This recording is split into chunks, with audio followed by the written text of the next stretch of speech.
Yeah. So like Tim said, I'm Michael Fairley, and if you think I say stupid things, tweet at me like angry tweets.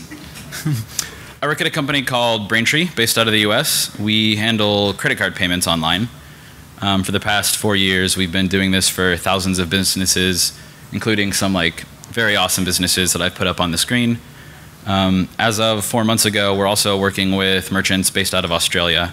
So if you're interested in talking about payments, come find me later. I'm going to be talking about immutable Ruby. So mutability is when you change the state of data in your code, and immutability is when you don't change the state of your data. And obviously your program needs to, your code needs to result in some sort of change. But in small pockets, immutability can help you simplify your code, can make your code easier to test. I'm also going to point out some of the trade-offs going immutability later. There's certainly downsides.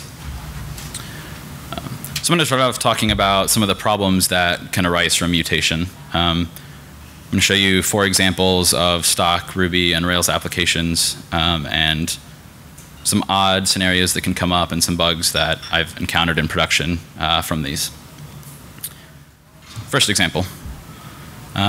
We have a very simple person class. Person has a first name and a last name. And we have a method called fullName that concatenates the 2 of these names. And we memoize it into an instance variable called full. So we make a person, we name him John Doe, and unsurprisingly his full name is John Doe. We change his first name to Jim, and his full name is still John Doe. Second example. We have a user, and a user can have many email addresses. And email addresses can be verified or unverified. So user signs up, you send them an email, they have to click on a link before you verify the email address. So a user comes and signs up, we send them the verification email. They click on the verification link, so we mark the address as verified. Later, they decide to change their email address, but it's still verified. Third example. This time we have a different person class, and it has a validation that the name has to be at least 4 characters long. So we create a person named Bob, but there was a validation error. The name was too short. So we change Bob's name to Robert, and the errors on his active record object still say that his name is too short. And we're confused. So we ask if Bob is valid, and it says true. And then we look at the errors, and they're gone.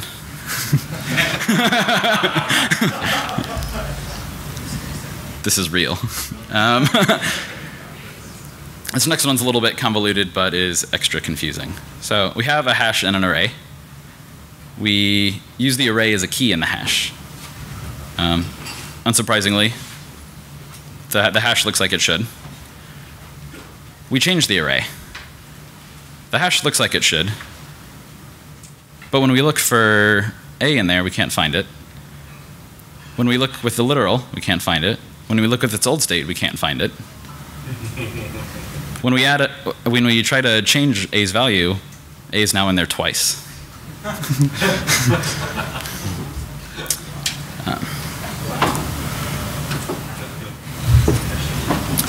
So now I'm going to talk a bit about a number of techniques and tools and some stylistic things you can do to take advantage of mutability, immutability, and hopefully avoid some of the situations I just showed.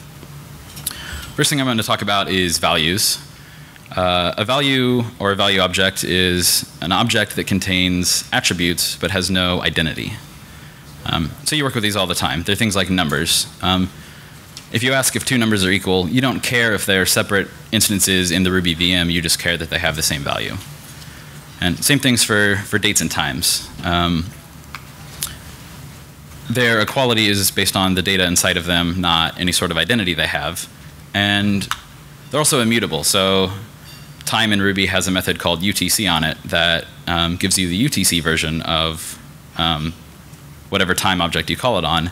And it returns a new instance of the time rather than changing the one you called it on. There are some programming languages where you can change the time zone of a time object, and they're not quite immutable. Text is also a value, but in Ruby, strings are not immutable, which makes this a little confusing. So The second example on here is, let's say we have a string that contains the text of the King James Bible. Even if you change the string, you haven't changed the text of the King James Bible. You can also compose values out of other values and get some domain objects out of them, like money. Here, 10 US dollars is different from 10 Australian dollars, and that's different from 927.5 yen, despite that being the same value as 10 US dollars. Some things like addresses are also values. So there's a great gem called values for working with value objects in Ruby, and I'm going to show you some examples of it and show you how it can help clean up some of your code. Value works a lot like struct. When you call value.new, you pass it the name of the attributes you want for your value object, and it returns you a new class. You can construct an instance of this class, and it has the data you expect. You can do it again, has the data you expect. And when you try to change it, it doesn't have the methods to mutate, unlike struct. And you can add methods to values, so we can give it a pretty or toString. We can also give it a multiplication method to let you scale this Cartesian point. And you'll notice that it returns a new version of the point rather than modifying itself. So how is this actually useful? Let's say you have a user class, and they have both a billing address and a shipping address. And on your form, you put a little checkbox that says, use my billing address as my shipping address, so the user doesn't have to type things in twice. Fortunately, you're going to end up with code that looks like this. Assigning each one to the other. Anytime you add a new field to the address, like apartment number, you're going to have to come and change this code as well. Active record includes a method called composedOf for working with value objects embedded inside your active record objects.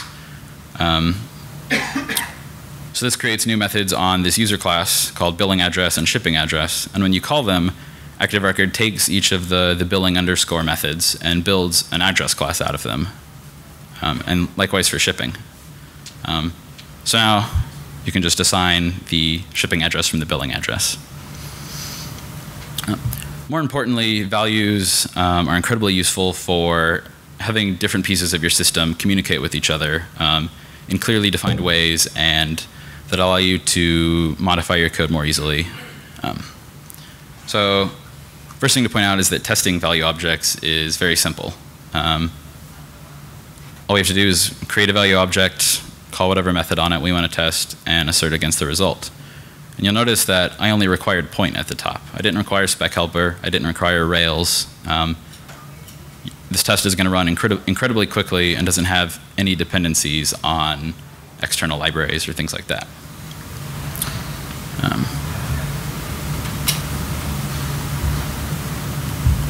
So let's take the example of trying to calculate the shipping cost for a given user. Let's say you're in a business where you're shipping goods, and depending on which state the user lives in, they have to pay a different price. One way to do it would be to add a calculate shipping price method to user. I'm going to argue that you should have a shipping service that talks about values. So it takes in an address and calculates what the shipping price should be and returns that to you.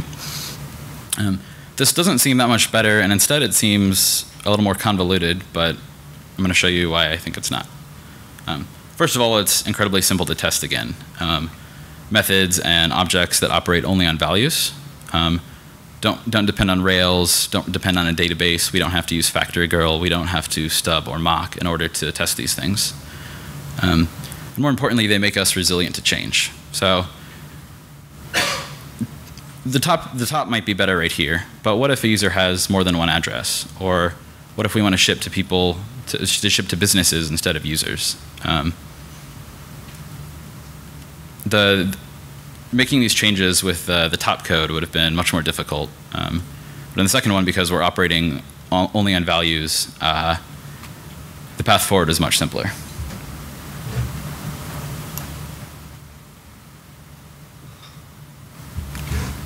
And you do this all the time when working with APIs. So when you use a REST-ish JSON API, you're only talking about values. You're sending values back and forth between two systems. And I think this is one of the reasons that we like REST more than SOAP, is that in SOAP you're making method calls on objects, and with REST you're passing values back and forth. And so I think you can take this principle and scale it down to within a single process or within a single application that disparate parts of it can talk with values instead of with objects. And before I said that values can have methods, but they don't need them.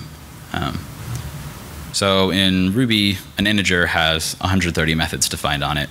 In Java, an integer has 0 methods. But they still represent the same piece of data. And one is more convenient to work with, but they're still the same thing.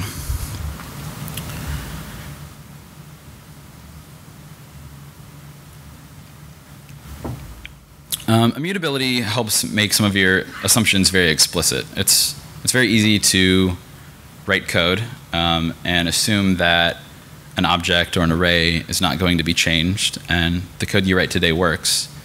But you come back 6 months later, or a coworker comes back 6 months later, and they start tweaking something, and they didn't realize that you assumed that this object was never going to be changed. So there's a couple things we can do to make these assumptions about our data more explicit. Basic one is in Ruby, every object has a freeze method on it that prevents that object's instance variables from being changed. Fortunately, it doesn't freeze its instance variables. So if you freeze an array, its elements can still be changed. There's a gem called ice9 that adds a deep freeze method that recursively crawls all the instance variables and attributes and freezes them. Another thing we run into at Braintree a lot is having database records that we want to be immutable. We often record the amount of a transaction, and that's data that we can't change in the future. So we have an immutable module that we can mix into our active record classes, and it causes an error if we try to update them ever. You can also do this at the database level, telling Postgres or MySQL to not allow updates or deletes on a table, but only inserts.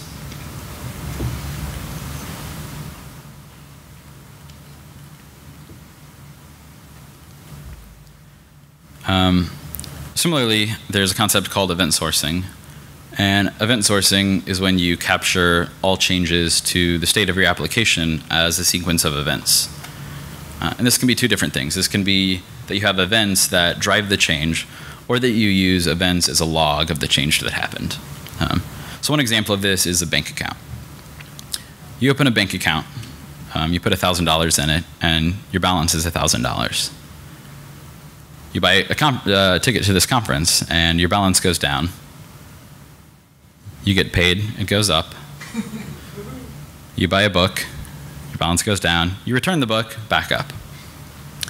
The interesting thing to note here is that the state you really care about, the balance. I could take it off the screen right now, and each of you could recompute it based on the events listed at the top of the screen.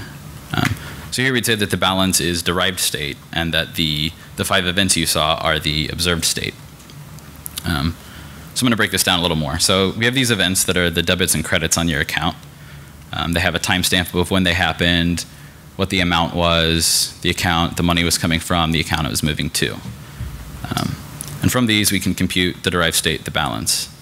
But then we can start to ask interesting questions, like what was account 110's balance 7 days ago?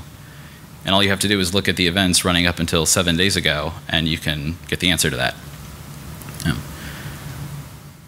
Events can also be reverted. So when the book was returned, rather than striking the line item off and deleting it, we instead inserted a new line item that said, undo what was done before. Events can also be replayed, and in this case, it's awesome for the dev team at this bank. If they hit an error in production, they can replay the event log up until the point in time where the error occurred, and they're looking at the exact state of the code at that point in time. If you don't have an event log, maybe the state's changed since the error happened, and you're not quite sure what it was when the error happened, and figuring things out is a little harder. You can also do regression testing, where you replay an event log against the old code and the new code and make sure that you end up at the same state each way along. There's another event source system that all of you work with every day, and that's Git. So in Git, the events are commits.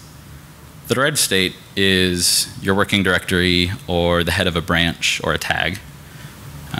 And you can reconstruct past state. You ask Git to check out a specific SHA, and it will unroll the logs up until that point in the past, and you can travel through time. Events can also be reverted. That's what git revert does. And git rebase is a form of replay. It takes a series of events that happened on one branch and replays them on another. A few years ago, I was working at a family history startup, and we built a family tree. And we decided to event source this family tree. And some awesome things happened from that. And I'm going to just tell you a little bit about why we made those decisions and the cool things that came out of it. So almost all of our data at that point in time was stored in Postgres. And a family tree can be thought of as a graph where the people are nodes and the edges are the relationships. And unfortunately, querying Postgres for graphs and traversing graphs is not very efficient. So we wanted to use a fancy NoSQL graph database. But we knew Postgres really well. We knew that it had never lost our data before. We knew how to run it. We didn't necessarily trust this new graph database. We didn't know how to run it. We weren't sure that it was going to keep our data. So we recorded the event log in Postgres and the actual state of the tree that we would query against in the graph database, and we got the best of both worlds. So we were confident that if the graph database fell over in the middle of the night, we still have a canonical source of our database, of our data in the database we trust. We also had an audit log. So a few times we had users come and vandalize a family tree, and it was very easy for us to find all the events that that user had created and revert them, and problem solved. Wikipedia does the same thing here, that every edit is stored as an event, and when vandalism happens, they can just revert it. It also gave us an escape hatch. So we eventually decided that running this graph database was a lot more complex was a lot more complexity than we wanted to take on for the benefit we were getting from it. So we wanted to move all the data back into Postgres. But extracting data from one database and putting it in another is very hard, especially when they have such different data models. So instead of doing that, we wrote the code so that it worked with Postgres, and then we just replayed the event log, and Postgres ended up with the data in the same state as the graph database.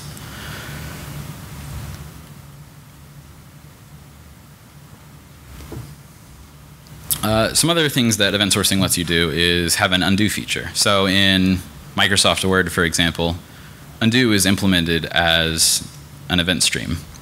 And every time you hit Command Z, it finds the most recent event and runs its revert command and applies that state to your document. So if you're getting into rich client applications or want to have an undo feature for your web app, an event source, an event log might be the way to go for that.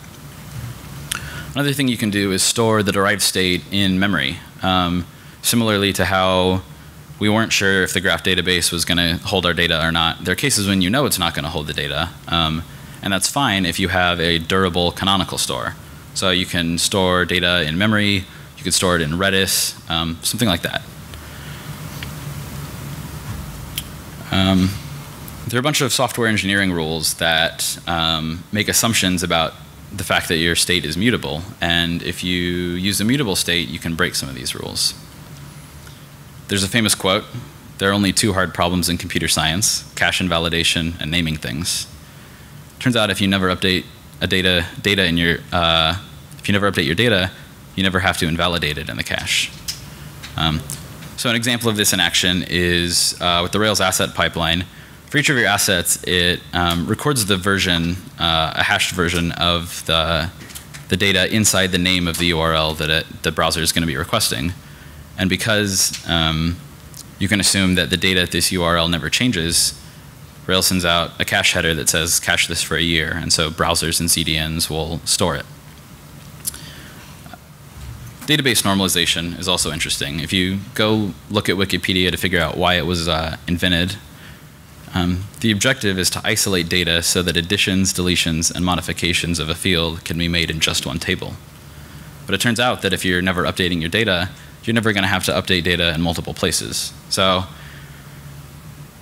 you're not obligated to normalize immutable data. One other place that immutability helps is with concurrency. So most thread safety bugs arise from having shared mutable state. So we don't want that. So your options are either to have private mutable state or share a mutable state among your threads. And the actor model and libraries like Celluloid do both, where the actors have private mutable state and they use values to talk between them and share a mutable state. There are a couple downsides to going immutable. Like everything in programming, there's trade-offs. An obvious one is speed. When you're coding in an immutable style, you do a lot more object allocation, a lot more copying, and that's just going to be slower. And so sometimes to optimize, you need mutable state. And this is a specific case of the rule that the fastest ugly code is going to be faster than the fastest prettiest code. It also restricts your freedom. You're bringing on a set of restrictions to yourself in order to get some benefits, but you also lose some things. There might be libraries that assume that your state is mutable. Your mental model of your problem might involve mutable state, and so it might not be the right thing for you and for every problem. Ruby is also an enemy of mutable state. You can reassign constants in Ruby, if that makes any sense. Where other languages give you constant or final variables, Ruby doesn't quite do this, and freeze is the only mechanism that the language gives us for immutability. And finally, deletion is a form of mutation. So if you think of Twitter, you often think of tweets as being immutable. Once they've been written, they can't be changed. But unfortunately, they can be deleted. So Twitter still has to worry about cache invalidation and things like that, at least as far as tweets go.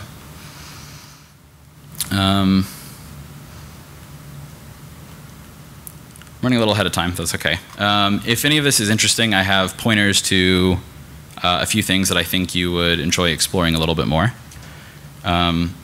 Step one, learn one of these 3 languages. They all are functional languages that place a huge focus on immutability, and in some cases they make changing state downright hard.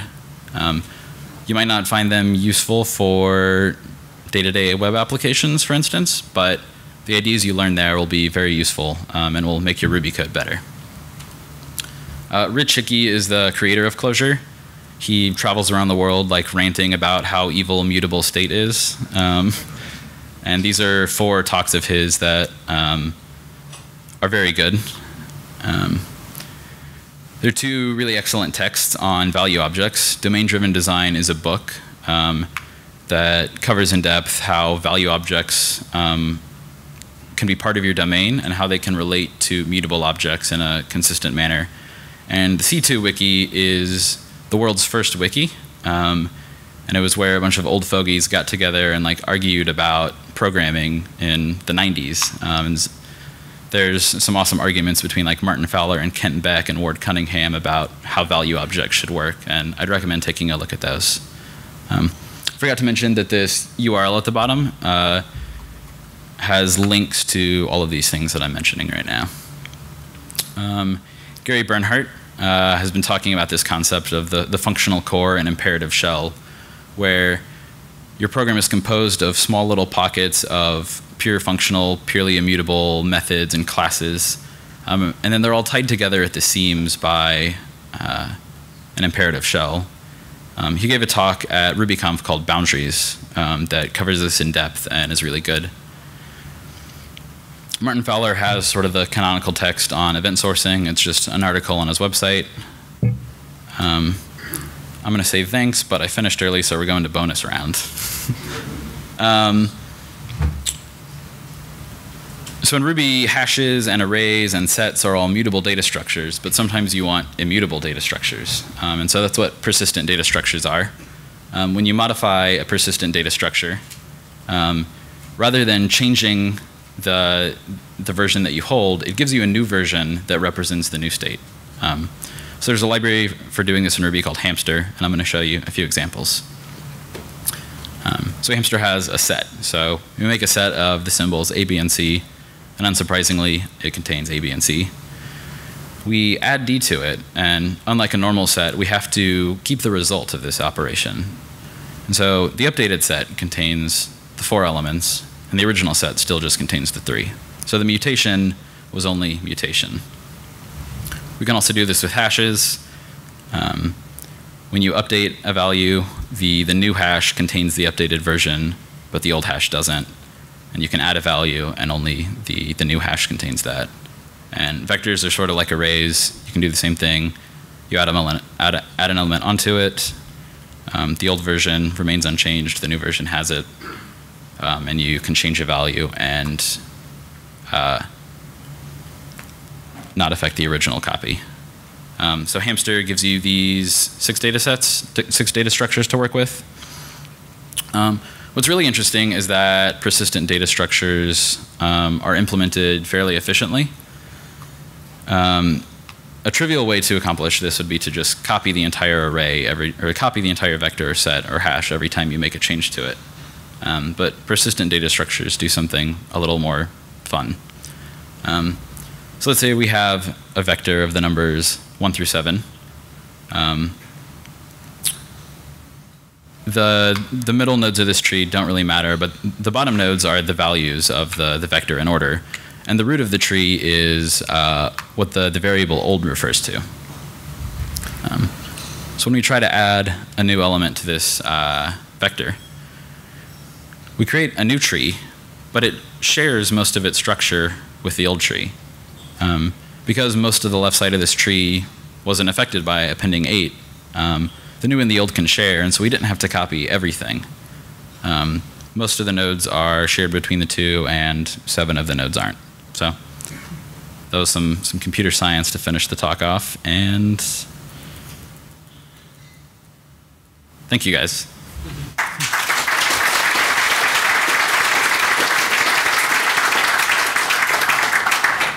Yep. I have 2 questions. 1, can you repeat the questions? And 2, when you was working on the family tree thing, and you were saying you moved it back into Postgres, yeah, and you were able to replay the code, I didn't quite grok how that worked or what the benefit you got.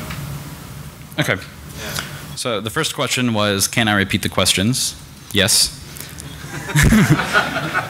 The second question is, when I moved the family tree back to Postgres, I was a little unclear on how that happened. So I'll explain it a little bit more. We'd written code that a user would update part of a family tree, add a new person, add a relationship, something like that. And this would build an event object and then tell the event object to execute itself. And so this event object was stored in Postgres, and when it executed, it would modify the graph database we were using. So we changed the code so that the event object, when you told it to execute, would instead modify another table in the same Postgres database where the family tree relationships were stored.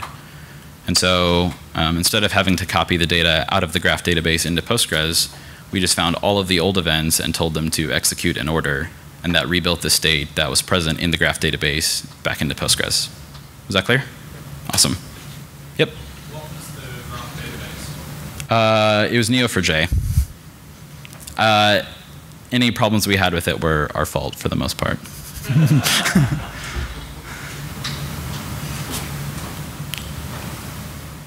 you have a favorite functional programming language out of those 3 that you? So my favorite functional programming language is actually Scala, but it's very easy to cheat or code in an OO style in Scala, so it won't force you to learn. Out of those 3, though, Clojure is probably my preference.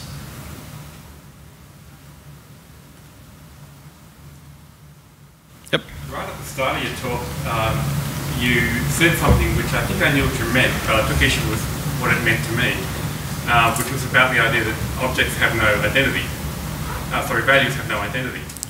The truth is they do have identity, it's intrinsic in their value. Yeah, that's a great point. So that's an important point, is that this, I like programming languages that build around this notion of, I go object on new, and I get a new object which has an intrinsic identity, even though it has no So it has an extrinsic identity in the form of my handle to it.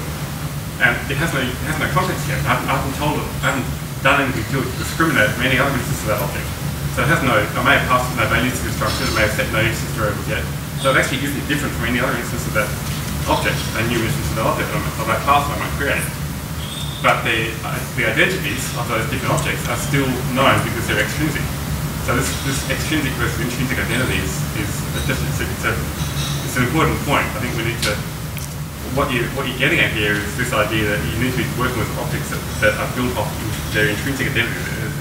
Values or contents of the object determine the identity of the object, not some external handle to it that gives you an external name for it.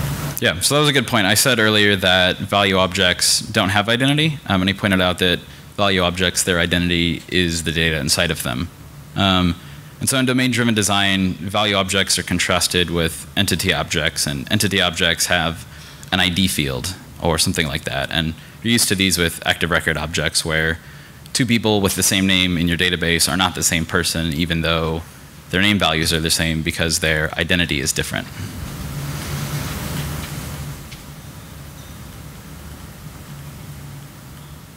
So you mentioned you composed of with active record. What other, I guess, what other techniques bring this stuff into, say, like a Rails app? Or is that the only, the immutable module and then composed of? Yeah, those were the two main things as far as it relates to Rails. Another thing I didn't point out is that in event sourcing, the events are actually value objects. And so if you have a table that just has a list of these values, then those are the events, then those are values. Yep. You mentioned Braintree. You've done this immutable database for gardening. Have you heard about it? And what do you think of how that thing is? Yeah. Gardening is basically immutable database, so that you don't actually change the value, you just keep storing, just like event source stuff. Yeah. I was just wondering whether you actually played with it and what do you think of it? Yeah, so the question is about Richicky's new database called Datomic. And so this third talk down here is called The Database is a Value. And it's, Rich explains a new way to like conceptually think about the database, in that your application grabs a point-in-time snapshot of all the data. And at that point, it's immutable. And you can pass the value around your object and between components as if it's a value.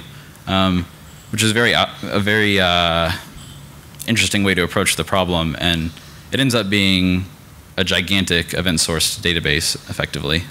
I think the concepts are cool, but there are some implementation problems, perhaps, in it, and I don't plan on using it in production, but I've played around with it a little bit, and it's pretty cool.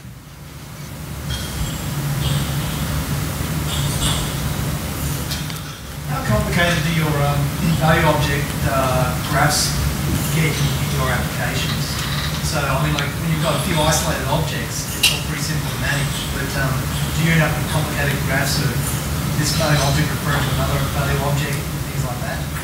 Yeah. So the question is, do things get complicated when you have big graphs of value objects? I don't think I have a great answer. Value objects aren't that special. They're just like any other object. So.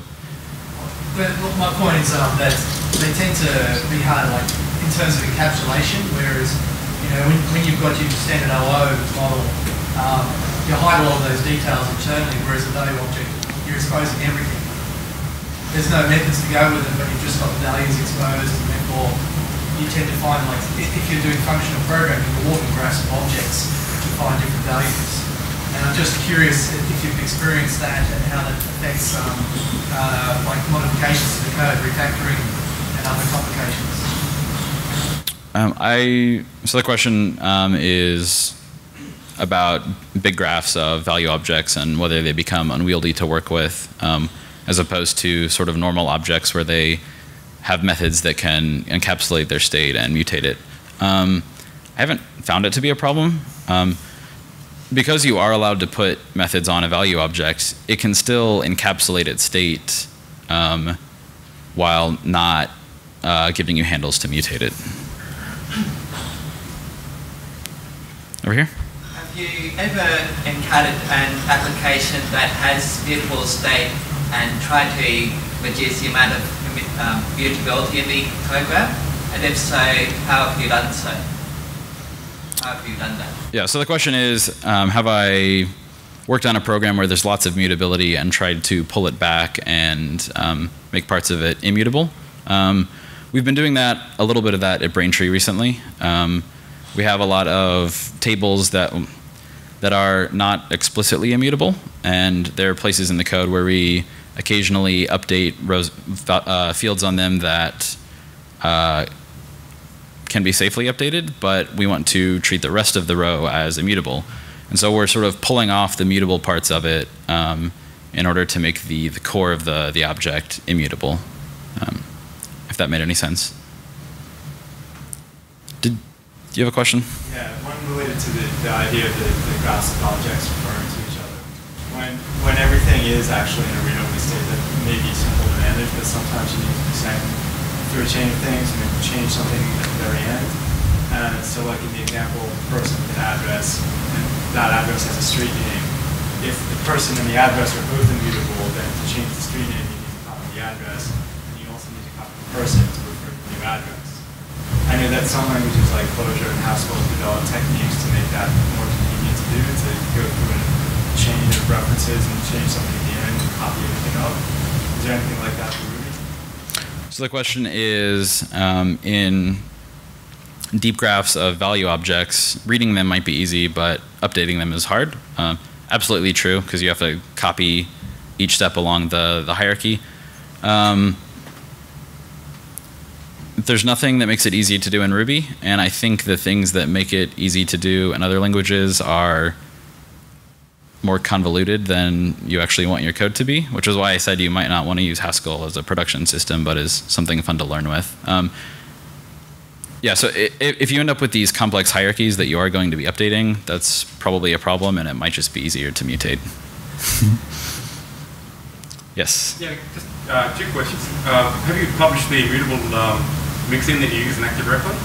And secondly, have you ever tried or would have a recommendation about trying to make individual columns or most of an object immutable, but still allowing things like last viewed or whatever, which is not actually mutating the state, but it's mutating something about that state? Yeah.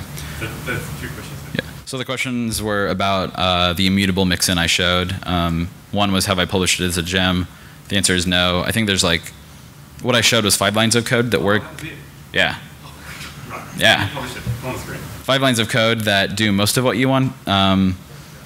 There's some corner cases there, like I want to be able to make it so you can delete, but you can't update, and that's going to be a bit of work to figure out exactly how to make that optimal. The other question was, yeah, what about making some of the fields immutable while making others mutable? In that case, I would probably split the two into separate models and have one that's purely immutable and the other that's mutable and has a reference to it.